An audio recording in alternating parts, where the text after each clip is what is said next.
आदरणीय राहुल गांधी जी के लिए मैं एक शेर कहना चाहूंगा कि तू शाहीन है, तू शाहीन है, परवाज है काम तेरा। तू शाहीन है, परवाज है काम तेरा। तेरे वास्ते आसमां और भी है, और भी है, और भी है। आपका जो आवाज है, आपकी जो लड़ाई है राहुल जी, उस लड़ाई में हमें सिपाही है, हमें इसका फक्र है।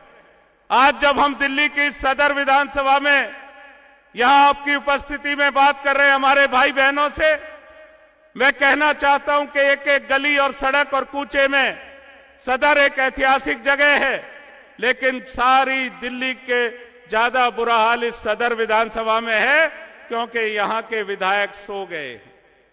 लोगों की दुख को, तकलीफ को, पीड़ा को समझने के लिए तैयार नहीं है, सुनने के लिए तैयार नहीं है। 3-3 बार वोट देकर लोगों ने उन्हें चुना, लेकिन आज देखते हैं कि नल में पानी की जगह गली में पानी है, सड़कों पे पानी है। सड़क कहां है, गड्ढे कहां है, ये अंतर पता नहीं लगता सदर में। एक ऐसी नकारा सरकार जिसके द्वारा गरीब आदमियों का नाम लेकर दिल्ली की जनता के साथ धोखा किया गया। जो गरीबों की बात करते थे, 59,000 बेघरों के लिए बनाए हुए कांग्रेस सरकार के 2013 के मकान की एक चाबी भी गरीबों को नहीं दे पाए। ऐसी गरीब की हमदर्द सरकार है। दिल्ली में एक नया राशन कार्ड नहीं बनता, एक राशन कार्ड पे नाम नहीं छपता, किसी की नई पेंशन नहीं लगती। ये दर्द है, ये सूरत हाल है।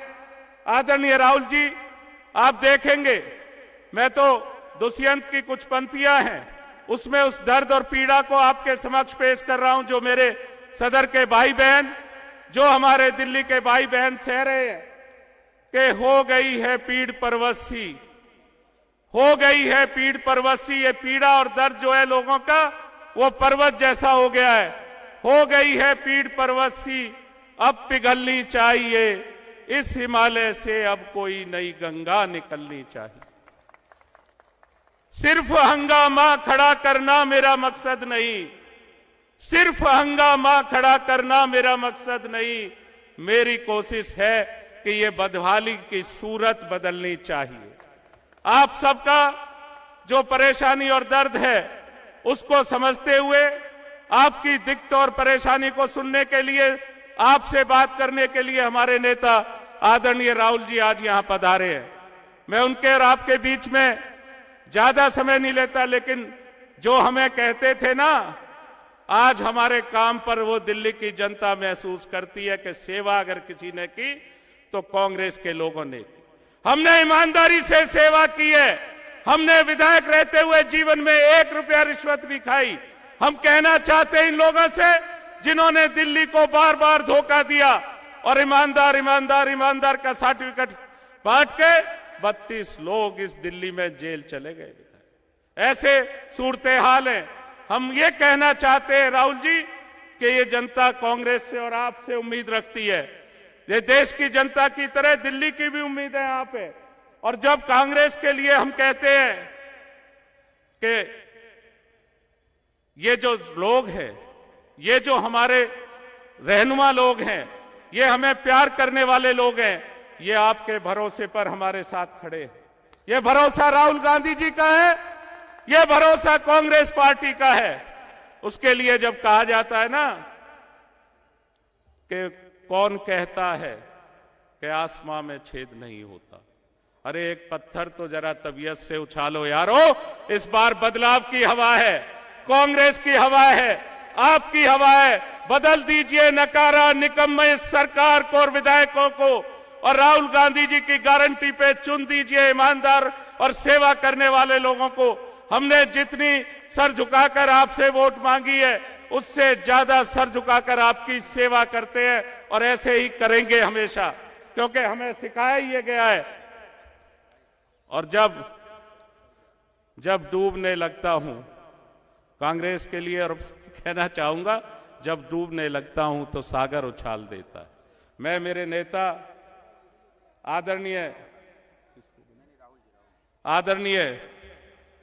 नेता प्रतिपक्ष लोकसभा और इस देश के जननायक आदरणीय परम श्रद्धेय न्याय योद्धा श्री राहुल गांधी जी को आपके बीच इन शब्दों के साथ आमंत्रित कर रहा हूं कि आप ही हैं जिससे भरोसा ये आवाम रखती है, आप ही हैं जिस पे भरोसा ये हमारे भाई बहन रखते हैं।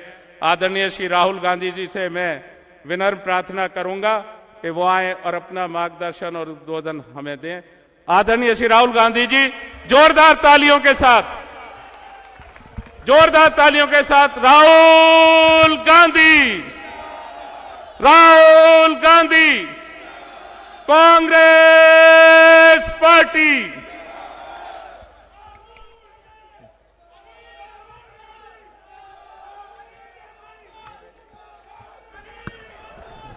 दानिश अबरार जी,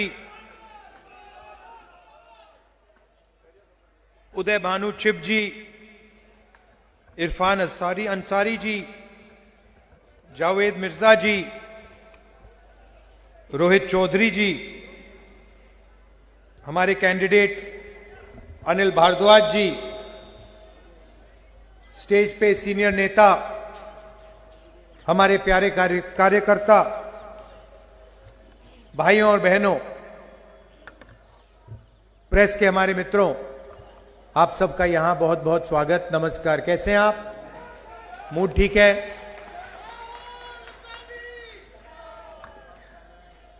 लड़ाई, नमस्कार नमस्कार। लड़ाई विचारधारा की है। एक तरफ नफरत, हिंसा, दूसरी तरफ मोहब्बत, भाईचारा। आरएसएस, बीजेपी के लोग संविधान को खत्म करना चाहते हैं, रद्द करना चाहते हैं। अंबेडकर जी का संविधान, गांधी जी का संविधान हिंदुस्तान के हर नागरिक का, हर धर्म का, हर जात का, हर भाषा का संविधान, इसको ये खत्म करना चाहते हैं, रद्द करना चाहते हैं। दूसरी तरफ कांग्रेस पार्टी, जिसने आपके साथ मिलकर यह संविधान बनाया था। इस संविधान में साफ लिखा है कि हिंदुस्तान सबका है, गरीबों का, अमीरों का, हर धर्म का, हर जात का, हर भाषा का। यह लड़ाई चल रही है। जहां भी हम देखते हैं बीजेपी, आरएसएस के लोग भाई को भाई से लड़ाते हैं, एक धर्म को दूसरे धर्म से, एक जात को दूसरी जात से, एक भाषा को दूसरी भाषा से। इनका लक्ष्य आपका पैसा आपसे छीनकर हिंदुस्तान के अरबपतियों को देने का है। मैं आपको याद दिलाना चाहता हूं कि नरेंद्र मोदी जी ने हिंदुस्तान के 25 सबसे अमीर लोगों का 16 लाख करोड़ रुपया कर्जा माफ किया है। 16 लाख करोड़ रुपया कोविड के समय इनका कर्जा माफ किया। इनके लिए नोटबंदी की, इनके लिए गलत जीएसटी लागू करवाई, और जब भी मौका मिलता है अदानी, अंबानी जैसे लोगों का कर्जा माफ कर देते हैं। मैंने कहा कि ये मीडिया के हमारे मित्र हैं, मगर ये मित्र नहीं है, ये जनता के मित्र नहीं है। ये 24 घंटा अंबानी जी की शादी दिखा देंगे, मोदी जी का चेहरा दिखा देंगे, मगर दिल्ली की जो हालत है, गरीबों की जो हालत है, महंगाई, बेरोजगारी, किसानों की हालत, इसके बारे में ये 1 मिनट आपको टीवी पे नहीं दिखाएंगे। औजार ये उनके हैं, मीडिया वाले अंबानी, अदानी के औजार हैं, मोदी जी के औजार हैं, और इनका काम आपके ध्यान को इधर उधर करने का है। आपके सामने सच्चे मुद्दे हैं, आपको रोज दिखते हैं। महंगाई, बेरोजगारी, पोल्यूशन, पीने का पानी नहीं मिलता है, ये आपके मुद्दे हैं। मगर ये मीडिया वाले, नरेंद्र मोदी जी, इन मुद्दों के बारे में आपको कभी नहीं बताएंगे। रोजगार देश में स्मॉल और मीडियम बिजनेस वाले देते हैं। ये अरबपति जो हैं, चाहे अंबानी हो अदानी हो, ये रोजगार नहीं देते हैं। इनकी हजारों लाखों करोड़ रुपए की कंपनी होती है, मगर इन कंपनियों में बहुत कम लोगों को रोजगार मिलता है। रोजगार छोटे बिजनेस वाले, छोटे व्यापारी, स्मॉल मीडियम बिजनेस वाले ये रोजगार देते हैं और ये इनोवेशन भी करते हैं। इनको मारने का हथियार नोटबंदी और फिर जीएसटी। नरेंद्र मोदी जी ने हिंदुस्तान के सारे जो स्मॉल एंड मीडियम बिजनेसेस हैं उनको खत्म किया है, नोटबंदी करके और गलत जीएसटी लगाकर।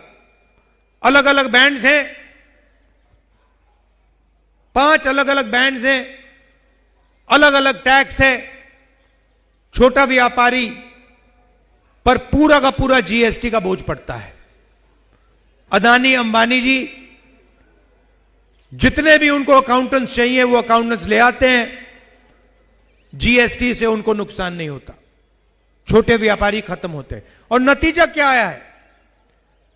नतीजा यह है कि छोटे व्यापारी जैसे ही खत्म हुए, स्मॉल और मीडियम बिजनेसेस जैसे ही खत्म हुए, वैसे हिंदुस्तान की जनता को रोजगार खत्म हो गया। आज हिंदुस्तान में 50 साल से सबसे ज्यादा बेरोजगारी है। मीडिया में आपको बताएंगे नहीं, मगर आपको दिख रहा है। आपके बच्चे इंजीनियरिंग पढ़ते हैं, मेडिकल पढ़ते हैं, आपका पैसा जाता है। सरकारी कॉलेजेस यूनिवर्सिटीज तो है नहीं, प्राइवेट यूनिवर्सिटीज और कॉलेजेस में आपका लाखों रुपए जाता है। कुछ टाइम पहले मैं दिल्ली रेलवे स्टेशन में था, एक युवा मेरे पास आया, लाल शर्ट पहनी हुई थी, कुली का काम कर रहा था। मैंने पूछा क्या पढ़े हो तुम? मुझे कहता है राहुल जी आप यकीन नहीं करोगे, मैं सिविल इंजीनियर हूं। लाखों रुपए मेरे पिता ने मेरी शिक्षा के लिए दिए प्राइवेट यूनिवर्सिटी में, मैं सिविल इंजीनियर बना। और सच्चाई यह है कि मेरे सारे के सारे सपने खत्म हो गए, मैं कुली का काम कर रहा हूं। वो अकेला नहीं है। हिंदुस्तान में लाखों युवा हैं, करोड़ों में भी हो सकते हैं, जिन्होंने यूनिवर्सिटी डिग्री ली है। आपके बच्चे हैं, यूनिवर्सिटी डिग्री ली है, कॉलेज में ग्रेजुएशन किया है, लॉयर की डिग्री है, मगर बेरोजगार घूम रहे हैं, मजदूरी तक कर रहे हैं। यह हिंदुस्तान की रियलिटी है, सच्चाई है। और इसका कारण है कि नरेंद्र मोदी जी ने 20-25 अरबपतियों को हिंदुस्तान का पूरा धन पकड़ा दिया है। आप अगर बैंक लोन लेने जाओ, आपको बैंक लोन नहीं मिलेगा, बैंक से बाहर कर देंगे आपको। मगर अदानी अंबानी लाखों करोड़ रुपए के बैंक लोन ले सकते हैं, 1 सेकंड में ले सकते हैं। और अगर वो बैंक लोन वापस नहीं देते हैं तो उनका बैंक लोन माफ हो जाता है। ये सच्चाई है। तो हो क्या रहा है? आप जीएसटी देते हो, जितनी जीएसटी आप देते हो, मान लो आपने शर्ट खरीदी, जितनी जीएसटी आप देते हो उतनी ही जीएसटी अदानी देता है। अगर वो वही शर्ट अदानी खरीदे, उतनी ही जीएसटी अदानी देगा। उसकी आमदनी लाखों करोड़ रुपए, आपकी आमदनी हजारों में, मगर जितनी जीएसटी वो देता है उतनी आप देते हो। आज बजट पास हुआ, पेश हुआ, उसमें आप देखिए बजट का पूरा का पूरा लक्ष्य 25 लोगों को फायदा पहुंचाने का। आपको थोड़ा सा दे देंगे, कह देंगे भैया ये लो थोड़ा सा टैक्स माफ कर लेंगे, मगर अगर आप बजट का लक्ष्य देखेंगे तो हिंदुस्तान का धन 20-25 अरबपतियों को देने का है। हिंदुस्तान में 50% पिछड़ा वर्ग है, 15% दलित है, 8% आदिवासी, 15% माइनॉरिटी और मान लो 5% गरीब जनरल कास्ट के लोग।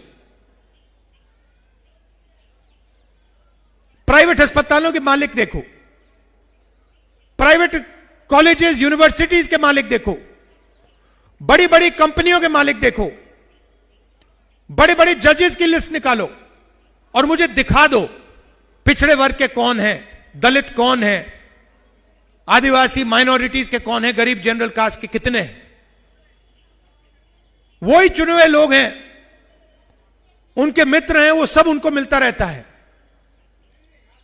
90 लोग बजट बनाते हैं। जो आपका पैसा बटता है, आज बटा है, 90 लोगों ने निर्णय लिया है। पिछले साल मैंने उनकी लिस्ट निकाली, मैंने क्या पता लगाता हूं ये है कौन।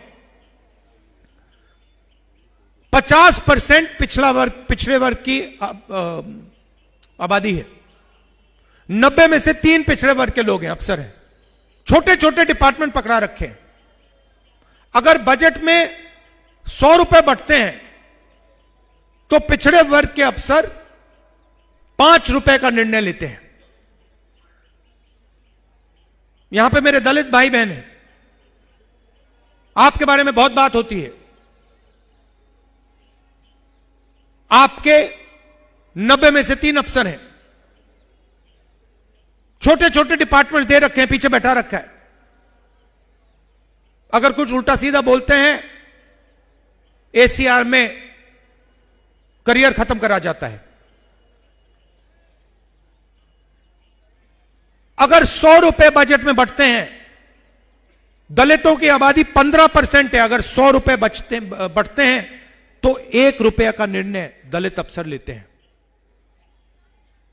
आदिवासी 8% हैं, 100 रुपए में से 10 पैसे का निर्णय वो लेते हैं। तो सब मिलाकर दलित, आदिवासी, पिछड़ा वर्ग, अगर आप सबको मिला लो, 100 रुपए में से 6 रुपए 10 पैसे का निर्णय आप लोग लेते हो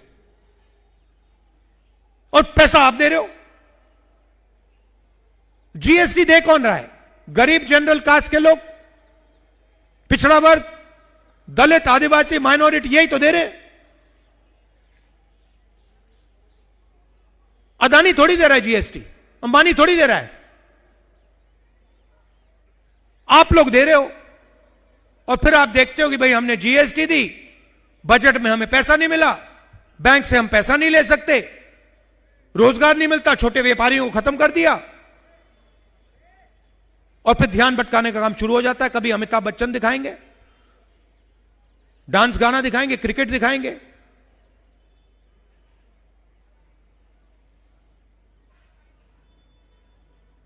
कुंभ मेला में धूमधाम से दिखा रहे थे, वहां पे स्टैम्पीड हुआ, लोग मरे। आज तक देश को नहीं बता रहे यहां कितने लोग मरे। तो इनके लिए सारा का सारा जो भी ये करते हैं, अदानी और अंबानी को मदद करने के लिए करते हैं। राम मंदिर का इनॉग्रेशन था, आपने देखा, आपने अपनी आंखों से देखा। मुझे आप बताओ, जब राम मंदिर का इनॉग्रेशन हो रहा था, आपने किसी गरीब व्यक्ति को वहां देखा? किसान को देखा? मजदूर को देखा? अदानी देखा आपने, अमिताभ बच्चन देखा, अंबानी देखा, पूरी लाइन देखी आपने उनकी। और फिर मोहन भागवत कहते हैं कि 15 अगस्त 1947 को हमें आजादी नहीं मिली, आजादी अब मिली है। मोहन भागवत का कहना है कि आजादी तो मोदी जी के आने के बाद मिली है। यह सीधा संविधान पर आक्रमण है। अगर 1947 में आजादी नहीं मिली तो फिर इस किताब का क्या मतलब है? तो यही हो रहा है। और बीच में केजरीवाल जी आ गए। विचारधारा की लड़ाई चल रही है कांग्रेस बीजेपी के बीच में केजरीवाल जी आए, खंबे पे चढ़ गए।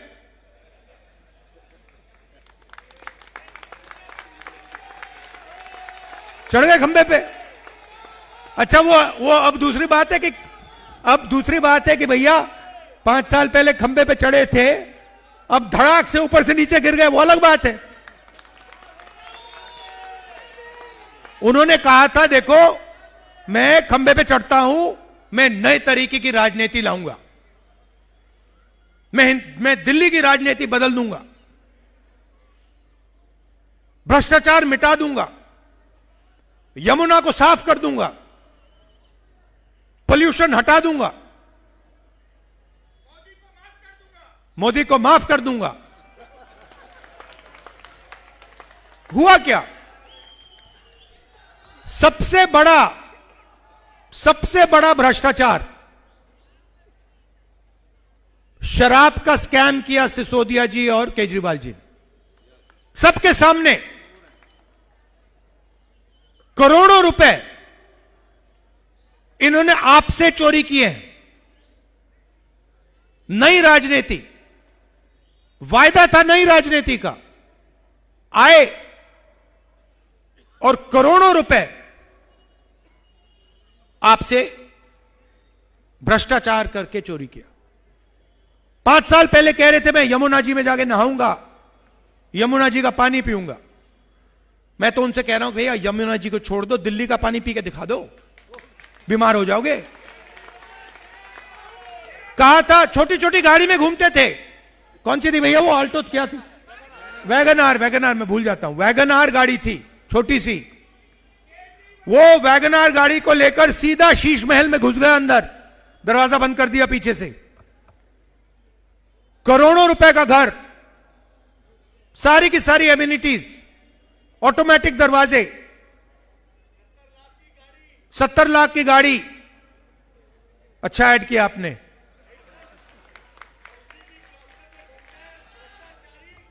अच्छा, फिर उन्होंने अपनी टीम की लिस्ट दिखाई।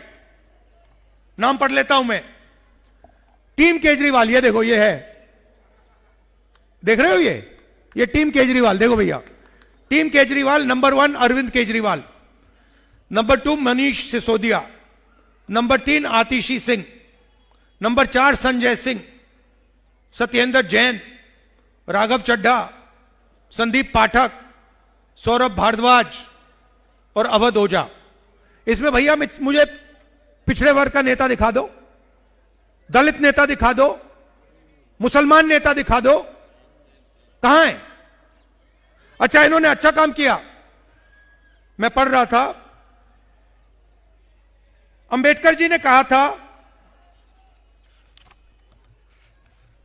Educate, agitate, organise. आपने मूर्ति देखी होगी अंबेडकर जी की, उनके हाथ में कॉन्स्टिट्यूशन, हाथ में किताब। उनका कहना था कि हिंदुस्तान के लिए सबसे जरूरी चीज शिक्षा है, और दलितों से उन्होंने कहा कि आपको शिक्षित होना चाहिए। अब दलित विरोधी केजरीवाल जी ने क्या किया मैं आपको बताता हूं। उन्होंने आपको बताया कि दलितों के लिए हम स्कॉलरशिप ला रहे हैं। स्कॉलरशिप कितने की दी? 25 लाख रुपए की। 25 लाख रुपए स्कॉलरशिप में दिए बस। और एडवर्टाइजिंग कितने की 25 करोड़ की। मतलब 25 लाख आपको दिए और फिर मीडिया को 25 करोड़ रुपए दे दिए एडवर्टाइजिंग करने के लिए। यह है केजरीवाल जी।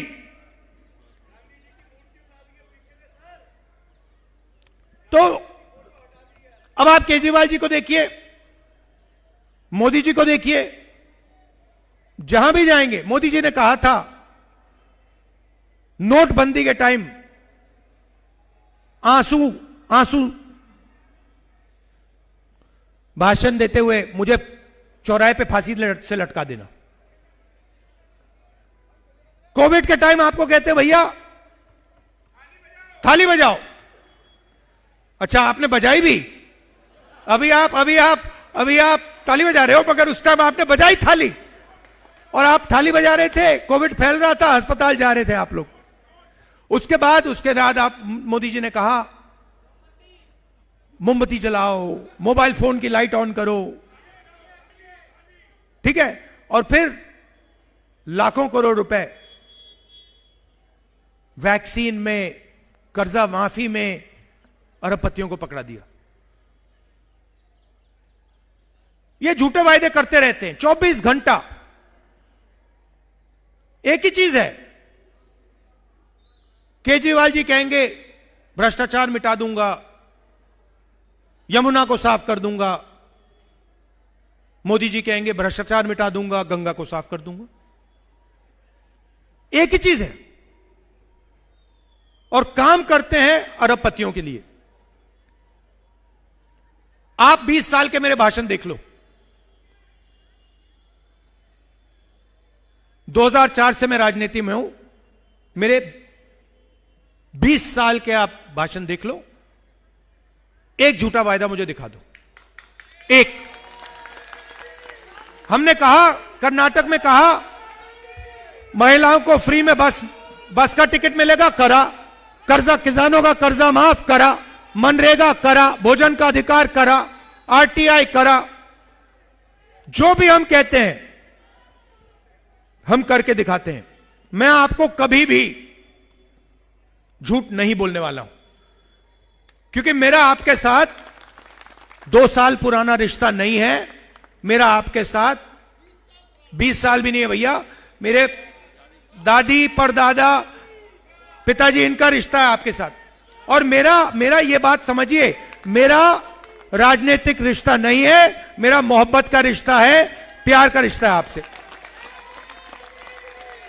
इसीलिए मैं हर मीटिंग में कहता हूं कि सबसे जरूरी काम नफरत के बाजार में मोहब्बत की दुकान खोलनी है।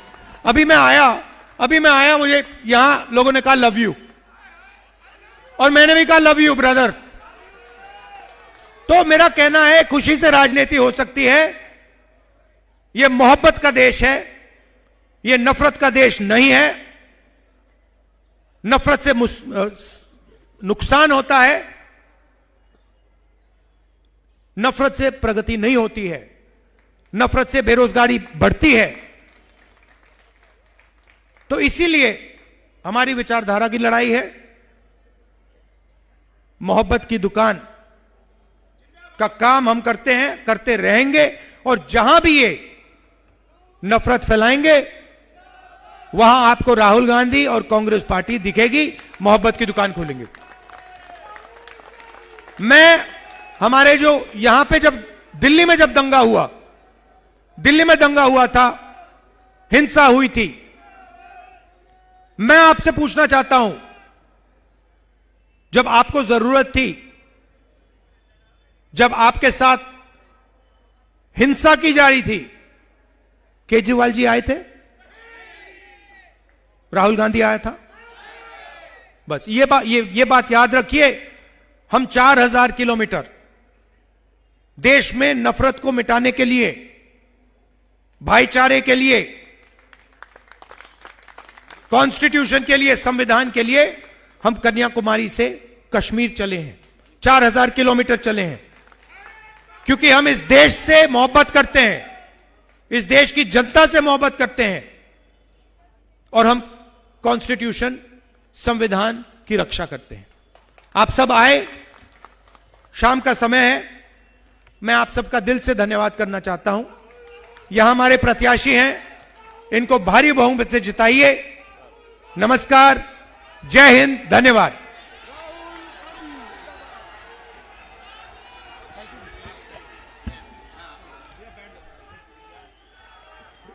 आदरणीय लाखों दिलों की धड़कन और हम सबके नेता राहुल गांधी जी का, सम्मानित मंच का और तमाम जो लोग आप लोग यहाँ हैं उन सब का दिल की गहराइयों से धन्यवाद करता हूं।